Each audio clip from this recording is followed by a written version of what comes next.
back! La! O ayan na, first time kong inamin na I'm back.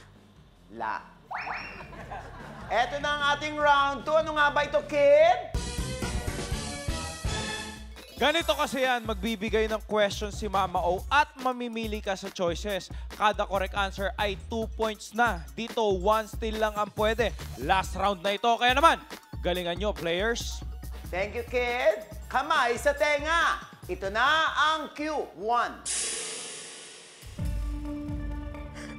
Single daw siya ngayon. Kasi nga, wala na sila ni Yen Santos. Nakarelasyon at nagkaanak din siya kina Lian Paz at LJ Reyes. Sinong Paulo ito?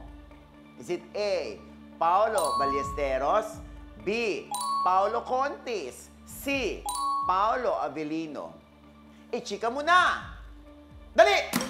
Yes, Vince. B. Paulo Contes. B, Paulo Contis.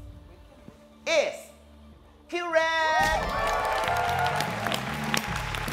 Sila yung hindi pa umaamin agad. Tapos nung nakita sa Baguio, ayun, sinabi nilang kasama nga niya si Yen, pero as a friend.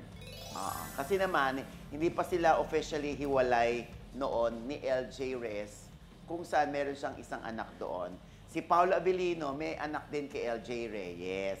Si Paulo Ballesteros, may anak din, pero hindi kay LJ Reyes. Malaki na yung anak niya. Dalaga na. Kamay sa tenga! Ito na ang Q2. Ito na. Parang kailan lang, ha? Napabalita na ipinagpalit si Carla Estrada ng jowang si Jam Ignacio sa mas sexy at batang babae. Si Jelly Au. Ngayon, engaged na si Jam at Jelly after ilang months lang ng relasyon. Is it A, 11 months, B, 4 months, C, 1 month? Chika mo na! Dali! Yes, Kevin. A. 11 months. A, 11 months is correct! Step back, Kevin. Kamay sa tenga. Still! Yes, Vince. B. 4 months. B, 4 months is correct! Sa kabatilan ng lahat, October 2019, unang nakikita sina Jam at Carla in public. After mag-break sina Daniel at Catherine, November 2023.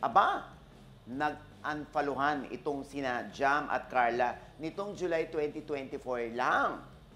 August, finlex naman ni Jam si Jelly. Ang bilis, no? Ng recovery. Ayan, kitang-kita na, Diyos ko.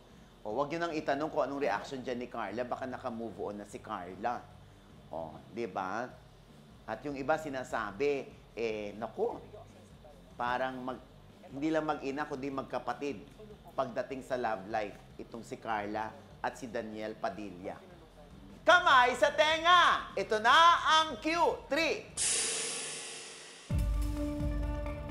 Alam nyo ba, kaka-celebrate lang nina Ann Curtis at Erwan Yusap ng kanilang 7th wedding anniversary. Pero all in all, gaano nakatagal ang kanilang relasyon? Is it A, 7 years? B, 14 years? C, 21 years? Ichika mo na! Dali! Yes, Kevin. B. 14 years. 14 years is correct! Kaya nga, ang bati ni Ann Curtis kay Erwan Yusap, our story will always be my favorite book. 14 chapters down, 7 of them married. Kasi nga, matatandaang na blind item sila 2 months ago, nahiwalay na. Dahil sa mga post ni Erwan. Hindi siya naka-wedding ring kasi. Minsan kasi may mga panahon na nagluluto siya, hindi niya suot yung wedding ring. Kaya minsan din nagpakita sila na magkasama sila sa isang table. Alamin naman natin kung ano na ang kanilang scores, kid! At eto na nga, Mama O, ang kanilang final scores, okay? Eto, si Lorraine ay nakakuha ng bokya. Lorraine, sorry Lorraine Okay, si Justin My Loves naman ay nakakuha ng 1 Bakit may point. my loves? Sorry, dudulas talaga ako eh. Kaya ayoko dito. Eto naman, si Kevin naman ay nakakuha ng 3 points. Samantala si Vince ay merong 4 points. Kaya congratulations! Vince, ikaw ang ating chika winner! Ngayon pa lang, meron ka ng 20,000 pesos. At huwag kayong mag-alala, Justin, Kevin, and Lorraine, kasi kayo naman ay mag-uwi pa rin ng 5,000 pesos each! Halika na, Vince! Pang-miss yun naman ang lakad mo. Oo, ayan. Siyempre, up next, uuwi kaya? Uuwi kaya si Vince? Oo, na may bit-bit na 50,000 pesos.